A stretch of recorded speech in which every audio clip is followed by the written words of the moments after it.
we're going to edit these slides a bit because you've heard repeatedly from the speakers today that MPNs have a host of symptoms associated with them. And one of the most common symptoms is fatigue. And as one of the last speakers of the day and holding, standing between you and what's next, I hope that you don't have any tomatoes left, because I got to tell you, that is one symptom that is very difficult to manage, and I don't have the magic pill or the magic advice. So if you were hoping that that's what you were going to see in this talk, I'm very, very sorry. Or Lindsay is very, very sorry. Let's see. But we also have heard a repeated theme about inflammation in MPNs, and it's common to all of the MPNs. So not just myelofibrosis, it's seen in polycythemia vera, it's also seen in essential thrombocythemia. And inflammation is interesting, right? Because it's part of the disease, and then it can also influence the healthy cells around it and kind of make them a little toxic as well. And it not only leads to the bone marrow instability that Dr. Reeves was talking about, and can lead to expansion of that neoplastic clone and then developing new mutations, but it probably is also one of the big drivers of symptoms, right? So targeting the inflammatory environment seems to make a lot of sense for targeting many of these symptoms. The problem is we don't exactly know which of the inflammatory cytokines are associated with all the symptoms, and so there's no defined or precision medicine for the symptom management largely at this point. Okay, and so you can see here that MPN patients have a bunch of symptoms possibly. So this is not a complete list, and when I'm in clinic, I encourage everyone to tell me anything. So my toe is hurting. Is that a symptom of this? Guess what? It could be gout, and that could be related to your MPN. So it's okay to share with us what your symptoms are, because even if you haven't seen it as one of these recurrent symptoms, we might have seen it before. Maybe it is related, maybe it's not related, but we can help, and we want to. We want to hear these things. Okay, and in particular for women, this becomes a problem, and those of you, I know that there are some repeat customers here, so last year you heard a lot about hormones and symptoms. And as we're all aging, right, the symptoms of menopause come upon us, and they are very confusing. They look a lot like the same symptoms of MPN. So how do you know which one's which, right? And what do we do? And the answer is we don't always know either, right? So as your doctor treating you, sometimes I have to go, I'm not sure which one this is. Let's take a look. Let's look at your counts. Let's feel your spleen. Let's see what your lactate dehydrogenase is. Do I think this is disease progression, or is this just menopause? And regardless, how do we manage that, right? So, because I need to do something for the person in front of me that's suffering. There are a couple of studies that have looked at hormone therapy in MPN. I'm sorry, I don't have our slides memorized, you guys. But there have been a couple of studies looking at hormone replacement or oral contraceptives in MPN. And you have all heard, and very appropriately so, that it makes us a bit scared for you to be on hormone replacement therapy or oral contraceptives, because there's an increased risk for blood clots with those medicines, and there's already an increased risk of blood clots with MPN. So if you add one to the other, you increase your risk more, right? So it turns out that that is very true for hormone replacement therapy, or for oral contraceptives, the old versions. But for the newer versions that have lower estrogen and aren't combined therapies, they don't have the same thrombotic risk. So if you ask us, many times we're like, well, okay, if your disease is under pretty good control, we'll likely say yes to some of these therapies, especially hormone replacement therapy, which is like 6-fold less potent than oral contraceptives. And especially transdermal application has the least risk of thrombosis associated with it.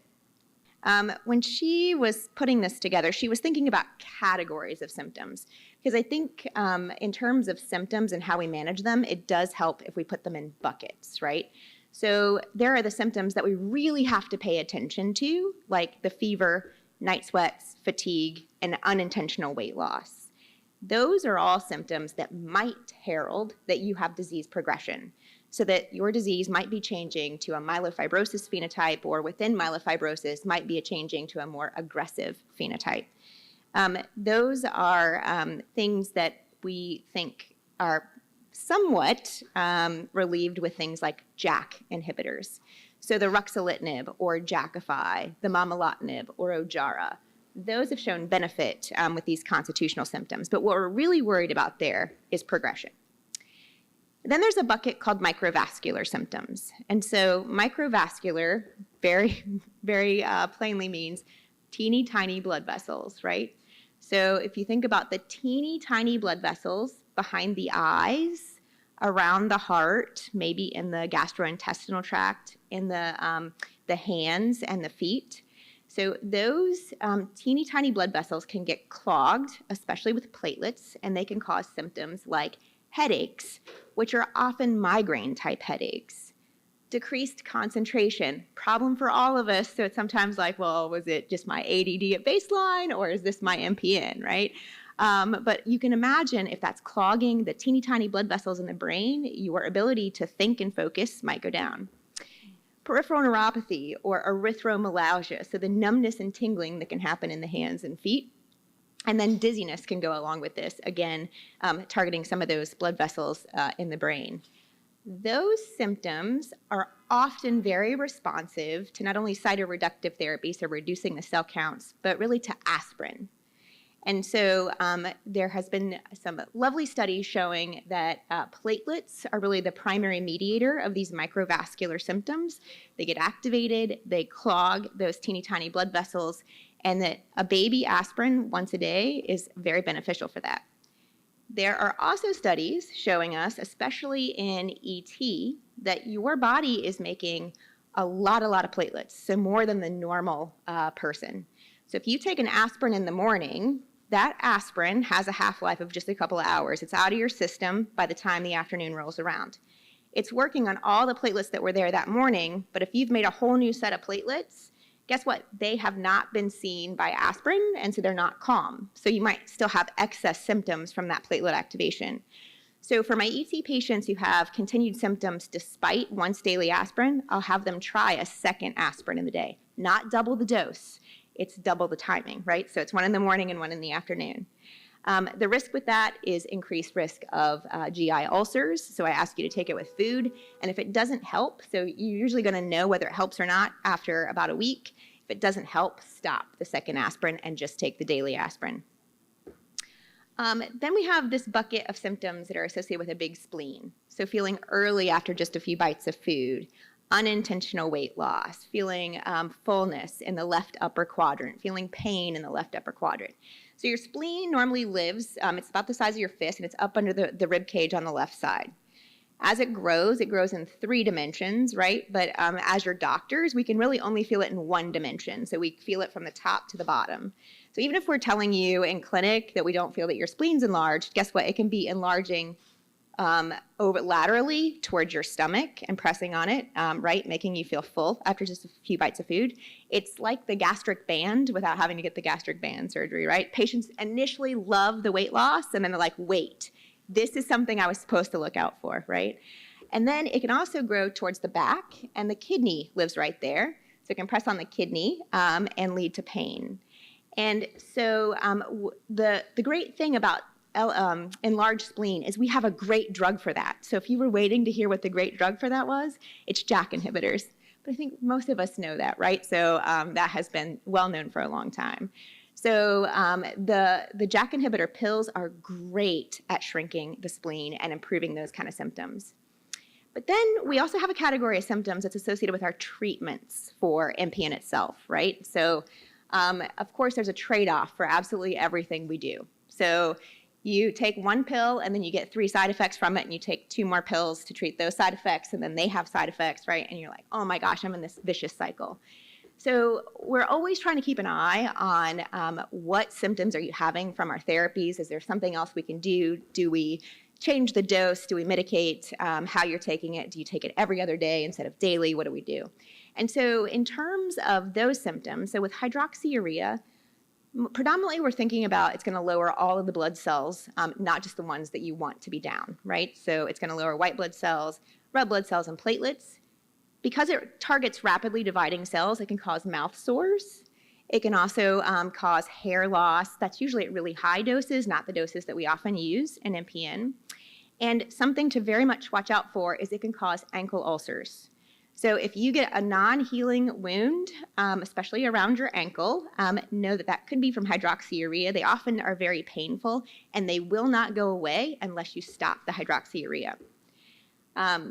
There can be a little bit of nausea and vomiting associated with hydroxyurea. And then you've heard about the risk of other cancers, especially non-melanoma skin cancers. I live in North Carolina. I can tell you that in North Carolina, there's a whole bunch of non-melanoma skin cancer, and they can be very aggressive very quickly. I've had one patient that's had over 20 Mohs procedures to remove non-melanoma skin cancers, essentially like lived at the beach his whole life. And so really has no more skin to put back together. And so we have to think about that when we're thinking about these therapies and what they cause. You've heard about ropeg interferon or Besremi. So Dr. Reeves was talking about how it can exhaust the neoplastic clone. So we love it for that reason. But interferon is a naturally occurring molecule in your body that if you get the flu, it is the one, so it's the signal that calls in the troops to fight off the flu virus. So you can imagine that the symptoms of interferon can be like having the flu. So know though, so as you talk with us, those symptoms tend to peak in the first 3 months and then get much better over time, and we have ways to mitigate those. So if any of these come up in your treatment for MPN, talk to your doc. So we're here and we can help manage all those things. Let's see what else she has. Okay. Itching. So I've heard itching here several times. It is a baffling thing that happens in PV and sometimes precedes the PV diagnosis by a decade. So people are like, I remember itching for a long time. I have patients who won't even go in the pool because they itch so bad when they're in water. And so itching seems to be caused by these things called mast cells that live along like in our skin and our GI tract. And when they get certain signals, they release the stuff inside of them, and then they cause itching. And one of the best things that we have for itching is also JAK inhibitors. So JAK inhibitors are great for itching and for big spleens. There are some other things for itching. So obviously avoiding known triggers, right? But it's really hard to avoid water. I don't know if you've tried. I tried as a teenager for a while. It didn't go so well for me. You can try lotions, systemic steroids, not fun for a long time, right? Lots of issues with systemic steroids. UV light therapy has been tried, hydration. We have people try, oh my gosh, what is the supplement? So there is I can't think of the name of it right now. There is a supplement that bodybuilders were using. Not beta-alanine, thank you. Yes, okay, so we're in this together, guys. Beta-alanine, right, that one patient had reported improved their itching, and then it got on an online group, and people started using it, and a fair number of people actually get benefit from beta-alanine.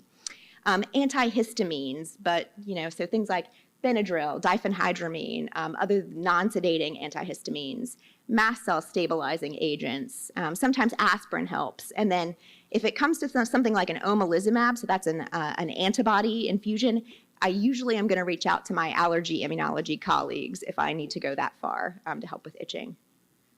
And then what about pain? So in terms of this conference, so women actually complain of more pain than men across MPNs. And that's both abdominal pain and bone pain. And women, I don't think this is because we're complainers, right? And it's not just because we pay attention to symptoms more.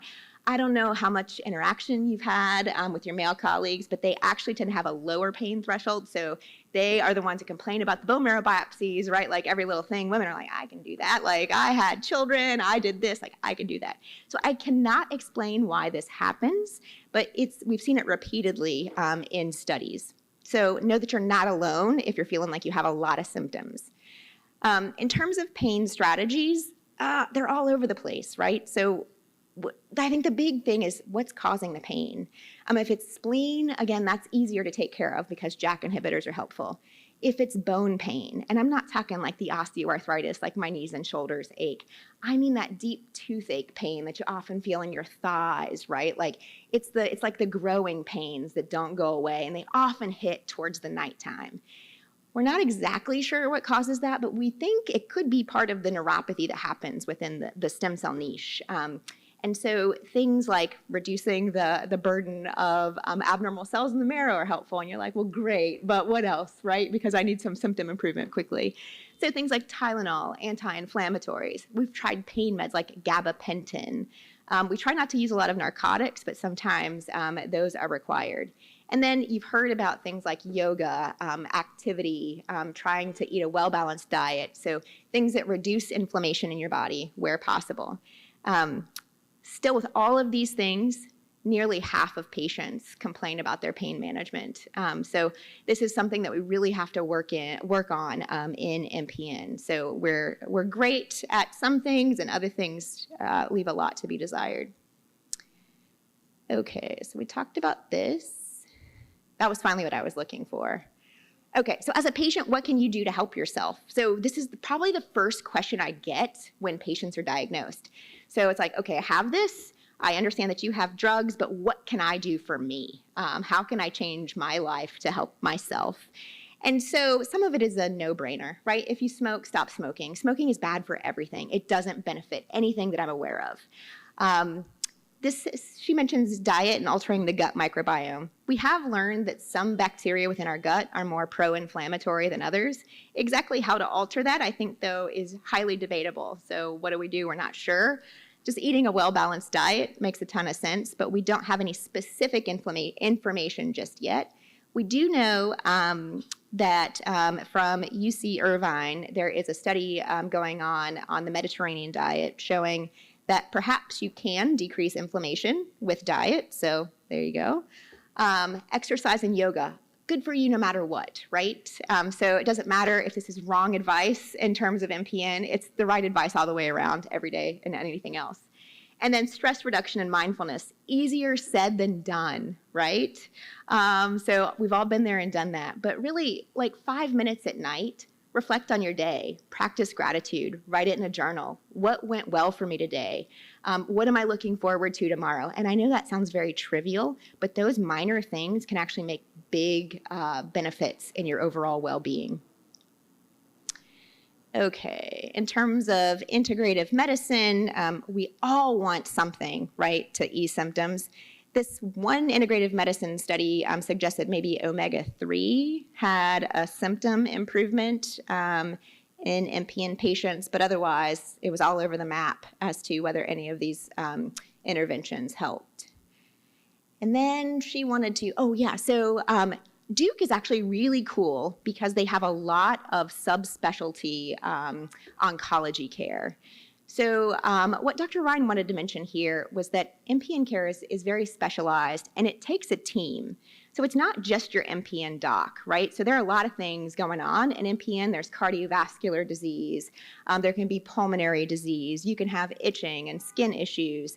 And so having a group of providers can really make a difference in terms of your overall outcome. And seeing some of these specialized providers at least once might help you in your journey, especially if you have recalcitrant symptoms.